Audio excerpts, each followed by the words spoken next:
पिछले क्लास में हम लोगों ने क्या देखा था?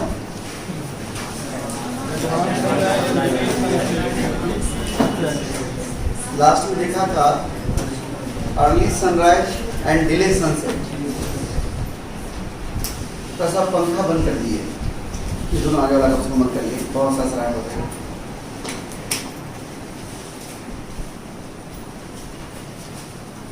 आज के बारे में क्या बोले थे मुझे एक्चुअली याद नहीं आ रहा है, क्या बोले थे पढ़ाएंगे आज?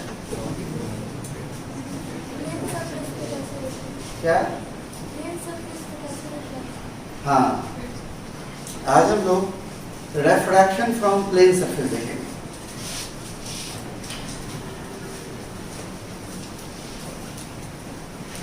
रेफ्रैक्शन फ्रॉम प्लेन सरफेस।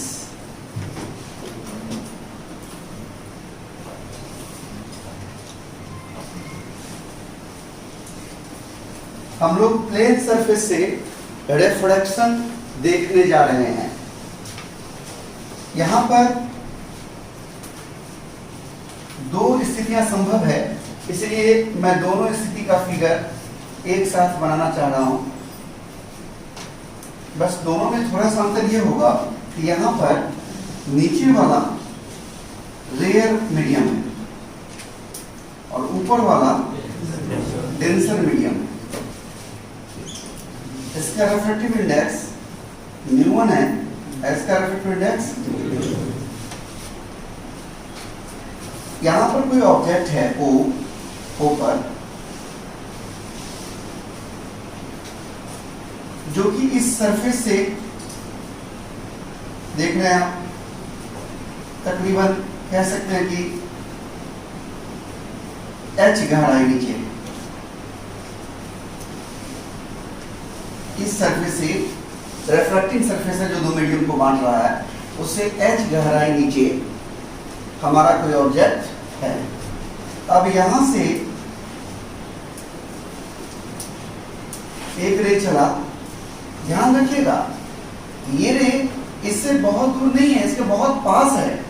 बहुत दूर के लिए अलग एक्सप्रेशन होता है जो आपको नहीं पढ़ना है, लेकिन अभी जो आप पढ़ रहे हैं ये इसके पास है, बहुत दूर नहीं है। क्लियर, एकदम कंफ्यूजन नहीं होना चाहिए। तो ये रे जो परपेंडिकुलरली इंसिडेंट हुआ है तो सीधे आगे निकल जाएगा, सीधे निकल जाएगा। और यहां देखिए रेयर से डेंसर में जाएगा तो क्या होगा, ऐसे झुक जाएगा।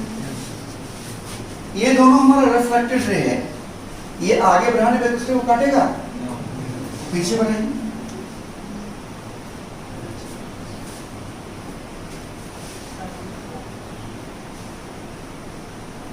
यहां पर काटेगा, वहां क्या बनेगा, इमेज। ये देखिए ये हमारा एंगल ऑफ इंसिडेंस, ये पूरा कोण I था, और ये हमारा एंगल ऑफ रिफ्रैक्शन,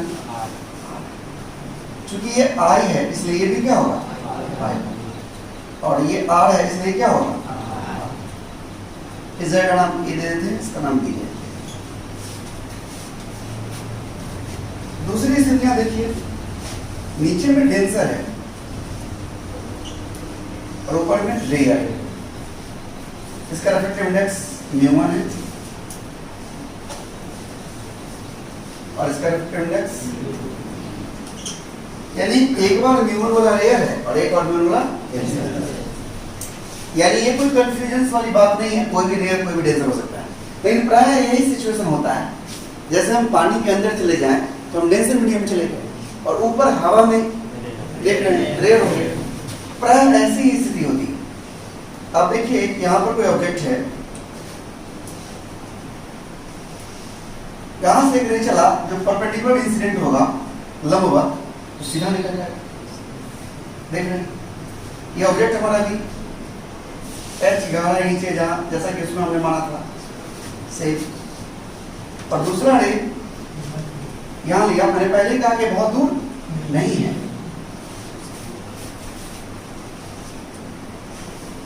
ये एंगल ऑफ इंसिडेंस I है, ये भी I होगा। अब चूंकि डेंसर से रेयर में जा रहा है तो नॉर्मल से दूर हट जाएगा, और ये हमारा हो गया, समझ रहे हैं। और अब हम इसको पीछे बढ़ा लें, क्योंकि आगे वाला तो दोनों काटेगा नहीं, तो जहां पर काटेगा वहां इमेज बनेगी। समझ में आया। तो जब डेंसर से रेयर में लाइट जाएगा, यानी डेंसर से रेयर की तरफ रे ऑफ लाइट चलेगा, तो ऑब्जेक्ट का इमेज ऑब्जेक्ट का स्थान से थोड़ा ऊपर दिखेगा। इसके विपरीत जब रेयर से डेंसर में जाएगा तो ऑब्जेक्ट अपने स्थान से और नीचे दिखेगा। देख रहे हैं, ये दो सिचुएशंस है। तो ज्यादातर मोस्ट कॉमन सिचुएशंस यही है, हालांकि दोनों के लिए एक ही तरह की बात होगी। तो मैं शुरू करता हूं।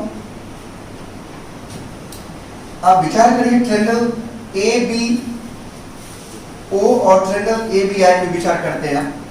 तो सबसे पहले हम आपको ये क्लियर कर दें कि ये जो एंगल है आई, ये बहुत छोटा होगा। क्यों छोटा होगा? क्योंकि बी ए के बहुत पास है। तो साइन आई का मान क्या हो जाएगा? In triangle A B O में लिखिए साइन आई क्या होगा? इस दोनों फिगर में सही है बात। ए बी ओ में लिखिए साइन आई क्या होगा? ए बी बटा ओ बी होगा। देख रहे हैं ना। लेकिन चूंकि बी ए के बहुत पास है, तो जो ओ बी का वैल्यू है वही बी ए का वैल्यू होगा।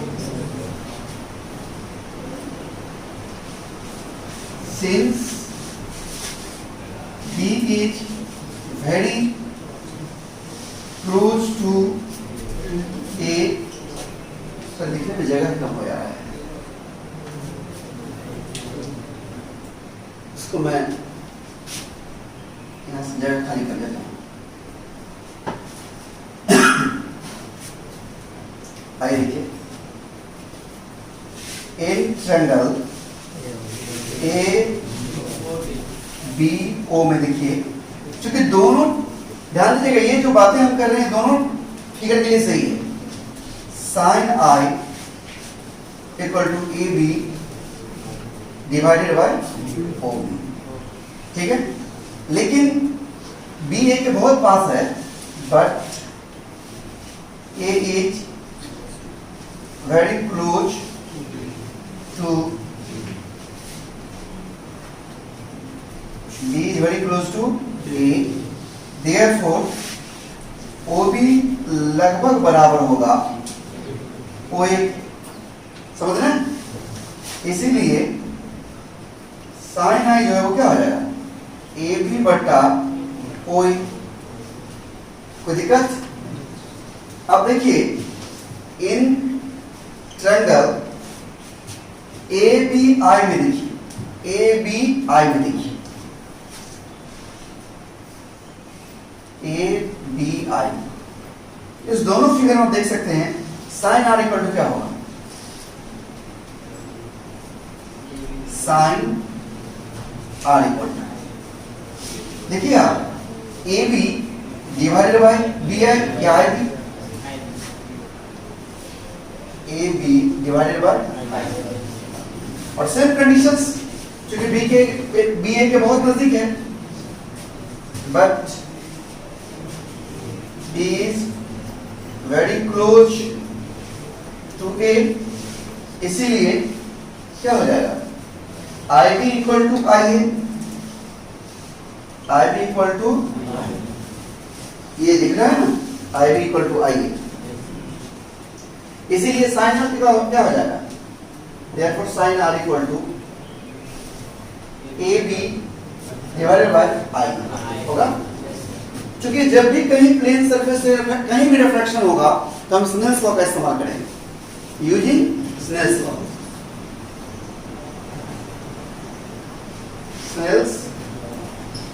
स्नेल्स लगाएंगे तो क्या लिखेंगे हम?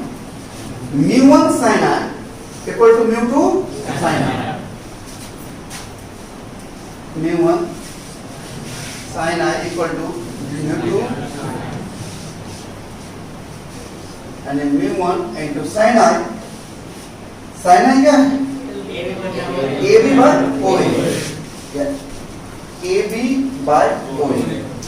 और mu two into sine R क्या है, A B by I B. दोनों तरफ ए बी कैंसिल हो जाएगा, देख रहे हैं? ये सारी बातें कहाँ हो रही है, जब बी ए के बहुत पास है, बहुत दूर नहीं है। मैं बार बार कह रहा हूँ क्योंकि ऐसा भी न्यूमेरिकल से आएगा ऐसे प्रॉब्लम है जिसमें ए बी के दूर होगा और लोग इसी फॉर्मूला का इस्तेमाल कर लेते हैं, सोचते हैं प्लेन सरफेस रिफ्लेक्शन हो रहा है और गलत हो जाता है। तो यहाँ पर क्या हो जाएगा, O A divided by I A equal to mu one by. ये ओ ए क्या है, ओ ए वास्तव में इस सरफेस से वास्तव में ऑब्जेक्ट कितनी दूरी है वो है, यानी यहां से जो रियल डेप्थ है, वास्तविक गहराई है वो है ओ ए। ओ ए क्या है, रियल डेप्थ, रियल डेप्थ वास्तविक गहराई किसका, ऑब्जेक्ट का, डिवाइडेड बाय आई ए क्या है, आई एपरेंट डेप्थ, यानी वास्तव में वही वस्तु कितनी गहराई पर नजर आ रहा है वो है। ये ए आई क्या है, तो वास्तविक एक काल्पनिक गहराई है, रियल में वास्तव में एओ गहराई है, लेकिन दिख रहा है कितनी गहराई पर, ए आई गहराई पर। ऑब्जेक्ट वास्तव में है एओ गहराई पर, लेकिन दिख कितना गहराई पर, ए आई। तो ये हमारा जो आई ए है वो हमारा एपरेंट यानी काल्पनिक। और ये म्यू1 क्या है, म्यू1 क्या है, ध्यान दीजिएगा, ऑब्जेक्ट का मीडियम, और म्यू2 क्या है, इमेज का मीडियम। कैसे हम समझते हैं कौन ऑब्जेक्ट का मीडियम है और कौन इमेज का मीडियम है, कैसे? ये इमेज तो म्यू1 में दिख रहा है, लेकिन हम क्यों कह रहे हैं कि म्यू2 है इमेज का मीडियम? किसी को पता है?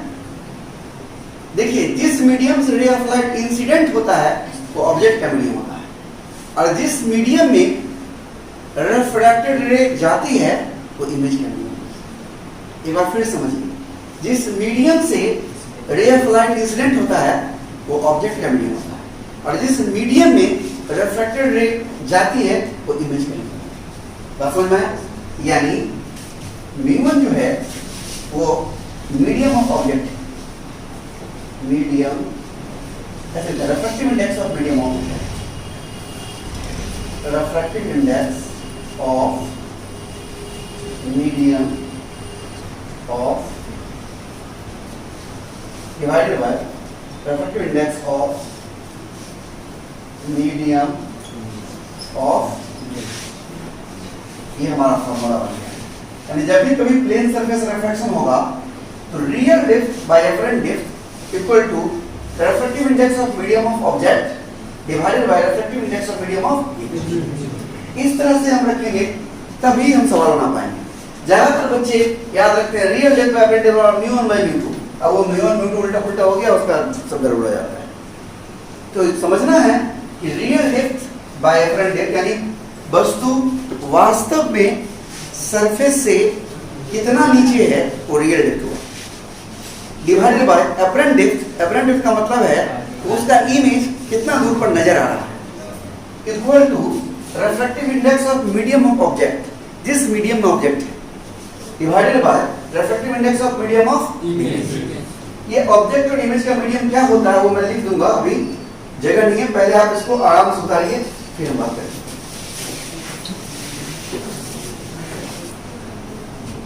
अभी हमने देखा था real depth by apparent depth equal to refractive index of medium of object divided by refractive index of medium of image. यहाँ पर ये समझना है कि रियल डेप्थ या एपरेंट डेप्थ कहाँ से मापते हैं, रिफ्रैक्टिव सरफेस से, जिस सतह से रिफ्रैक्शन हो रहा है वहां से मापते हैं, याद रखना है।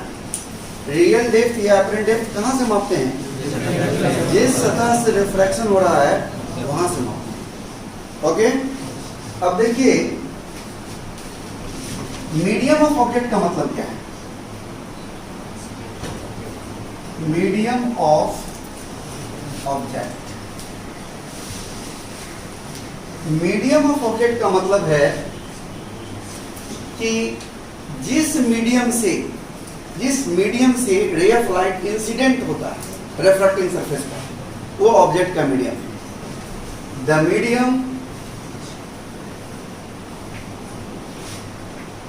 Medium from which ray of light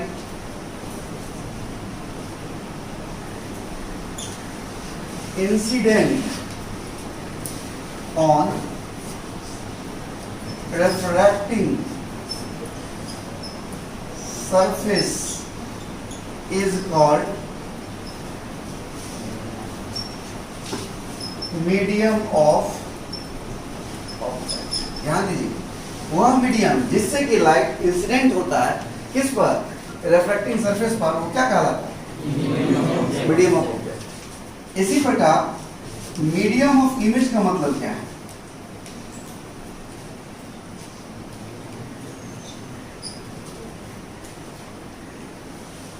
the medium in which refracted, ध्यान दीजिएगा, उसमें इंसिडेंट था, इसमें क्या है, refracted light travels after refraction is called medium of. आपने उस दोनों फिगर में जो मैंने अभी कुछ देर पहले मिटाया है देखा होगा कि जिस मीडियम से रे रिफ्रैक्टिंग सरफेस पर आ रहा है वो ऑब्जेक्ट का मीडियम था, और रिफ्रैक्शन के बाद जिसमें जा रहा था वो इमेज का मीडियम। इमेज कहां दिख रहा है उससे बहस नहीं है, रिफ्लेक्टेड रे किस मीडियम में जा रहा है इससे बहस है। ओके, तो आप ये बात समझ चुके हैं। अब हम थोड़ा सा स्विफ्टनेस के बारे में बात करते हैं, क्योंकि अभी हमने एक फिगर बिठा दिया है तो मुझे फिगर फिर से थोड़ा सा बनाना पड़ेगा।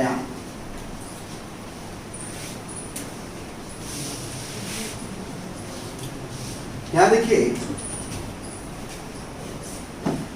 ये बहुत ही कॉमन फिगर है इसलिए मैं इसे बना रहा हूँ। जैसे ये ऑब्जेक्ट है, मान लीजिए डेंसर मीडियम है, डेंसर है, रिफ्रैक्टिव इंडेक्स μ1 है, रेयर है, रिफ्रैक्टिव इंडेक्स μ2 है। जो नॉर्मली इंसिडेंस वो सीधे निकल जाता है, और जो थोड़ा सा तिरछे कोण पर गया तो वो चूंकि डेंसर से रेयर में जा रहा है तो नॉर्मल से दूर भाग गया, तो इसको हम पीछे बढ़ा दें, तो वास्तव में ऑब्जेक्ट कितना दूर शिफ्ट कर गया, यानी ओ आई शिफ्ट कर गया, ये हमारा शिफ्टनेस है। ध्यान दीजिए, ये शिफ्टनेस ओ आई क्या होगा, हम शिफ्टनेस देखने जा रहे हैं। शिफ्टनेस बराबर है ये जो रियल डेप्थ है ए ओ वास्तविक गहराई, उसमें से एपरेंट काल्पनिक गहराई ए आई घटा। ये वास्तविक और काल्पनिक गहराई समझने में दिक्कत नहीं हो रही है, equal to real depth minus apparent, short में लिख दिया depth, that is shiftness O I equal to real depth A O minus apparent depth. देख रहे हैं, अब ये हमारा इक्वेशन 1 हो गया, और हम जानते हैं वी है, अभी सीखे हैं रियल डेप्थ, आर डेप्थ में real depth by apparent depth equal to medium of object. तो किससे रे इंसिडेंट हो रहा है सरफेस पर, न्यूमन, और किसमें जा रहा है रिफ्लेक्शन के बाद, देख रहे हैं। यहां से हम कह सकते हैं कि हमारा जो अपरेंट डेप्थ है इसको बदल दिया, क्या होगा μ2 बाय μ1 इंटू रियल डेप्थ, बोलिए, यानी अपरेंट डेप्थ जो हमारा है, यानी AI जो हमारा है वो बराबर है μ2 बाय μ1 इंटू रियल डेप्थ, यानी है। इसको डाल दीजिए, फ्रॉम 1 into क्या होगा? Swiftness OI equal to real depth AO minus μ2 by μ1 into फिर AO कॉमन ले लें, OI equal to AO common ले लें, क्या होगा? 1 माइनस μ2 बाई, देख रहे हैं? अब अगर जो हमारा रेयर मीडियम वो अगर हवा हो जाए, इफ रेयर मीडियम यानी μ2 जो है वो हमारा एयर हो जाए, 1 हो जाए यानी एयर हो जाए, एंड μ1 की जगह पर हम अगर μ लिख दें, इस कंडीशन में हमारा स्विफ्टनेस क्या हो जाएगा? हमारा जो स्विफ्टनेस होगा, स्विफ्टनेस वो बराबर हो जाएगा AO मतलब वो बराबर हो जाएगा हमारा AO इंटू 1 माइनस, ये तो 1 हो गया ना, 1 बाय, यानी हम कह सकते हैं कि स्विफ्टनेस बराबर, यहां से हम कह सकते हैं swiftness equal to real depth into 1 minus 1 by μ। क्या रखिए, अगर किसी मीडियम में ऑब्जेक्ट रखा हो और रेयर मीडियम से देखा जा रहा हो तो कितना ऊपर खिसक जाएगा, स्विफ्टनेस हो जाएगा, तो रियल डेप्थ इंटू 1 माइनस, याद रहेगा? नोट कर लीजिए।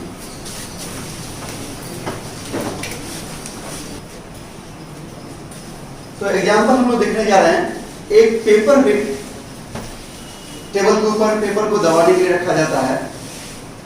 मान लो कि उसकी मोटाई 12 सेंटीमीटर है, 12 सेंटीमीटर, तो उसे हम किसी प्रिंटेड लेटर पर छपे हुए अक्षर के ऊपर रख देते हैं और हम ऊपर से देखते हैं, व्यू नॉर्मली, देखिए मैं बार बार कह रहा था BA के नजदीक के मतलब हम नॉर्मली ऊपर से देख रहे हैं, तो हमें कितना नीचे नजर आएगा, हमें कितना नीचे नजर आएगा वो छपा हुआ अक्षर, ये हमारा क्वेश्चन है कि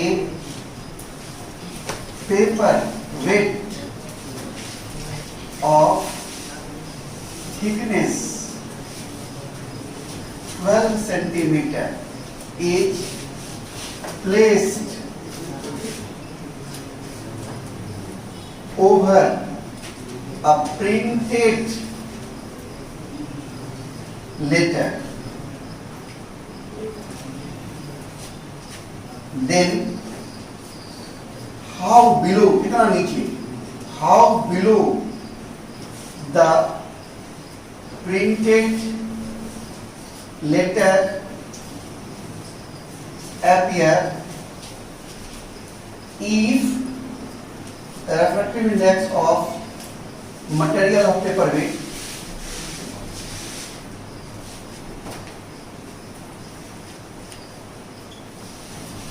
is 3/2। जरा समझिए गौर से, क्वेश्चन क्या कर रहा है।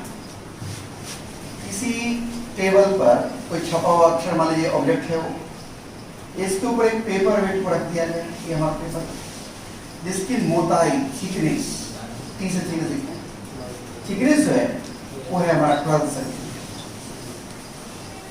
और हम इसको ऊपर से देख रहे हैं, नहीं कुछ कहे तो व्यू नॉर्मली ही समझिए, ऊपर से देख रहे हैं, तो हमें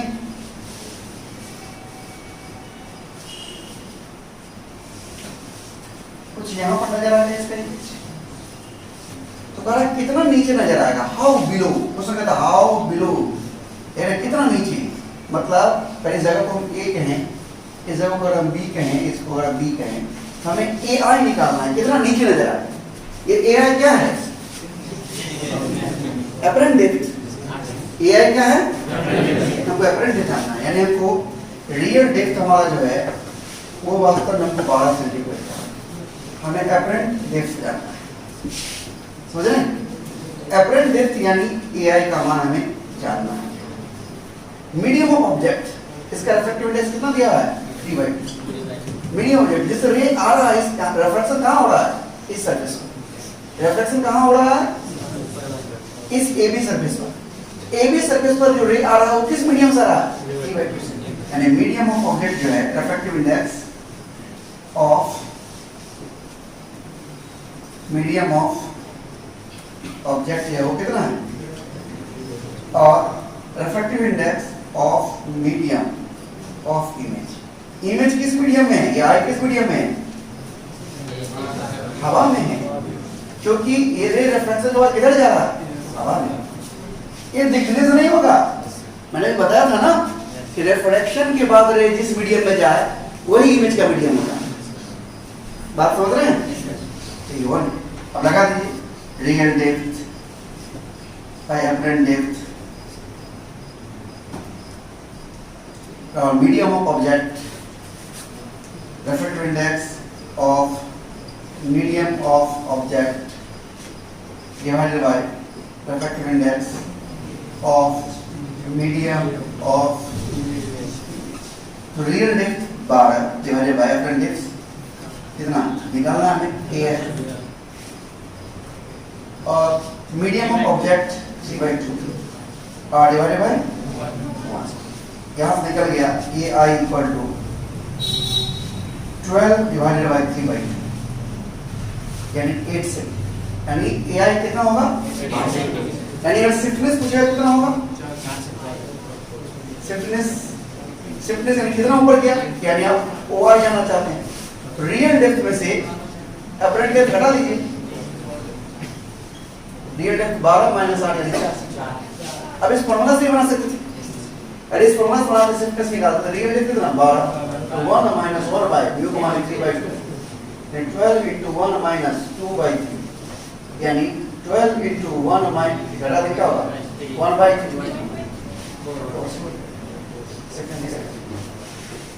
देख रहे हैं? नोट कर लीजिए और अभी कुछ होमवर्क भी देके रुक जाइए जो आप कल घर से करके लाइएगा। इसमें हम बहुत सारी और बातें बताने वाले हैं लेकिन वो आज अब नहीं हो पाएगा। अभी मैं कुछ होमवर्क दे देता हूँ।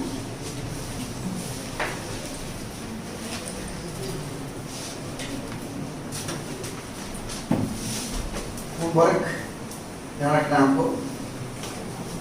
ये है एम करीम का बुक है, पेज हमारा जो है तो 293 है और क्वेश्चन हमारा उसमें पड़ेगा 1 से लेकर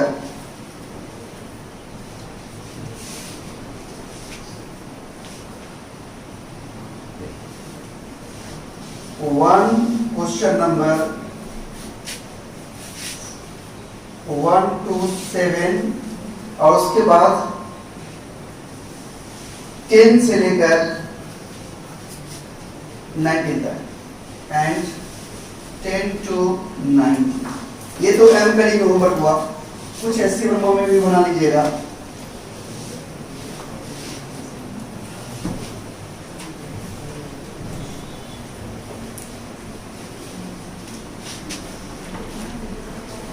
ऐसी वर्मा में बहुत अच्छे अच्छे क्वेश्चन हैं लेकिन जिसका दिमाग चलता है वही सब कोशिश करिएगा, नहीं तो लगता है सब सवाल पूछेगा एक लाइन से।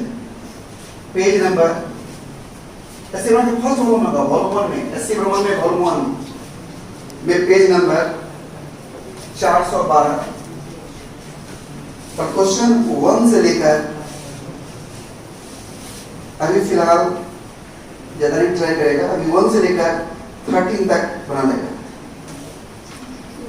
1 to 13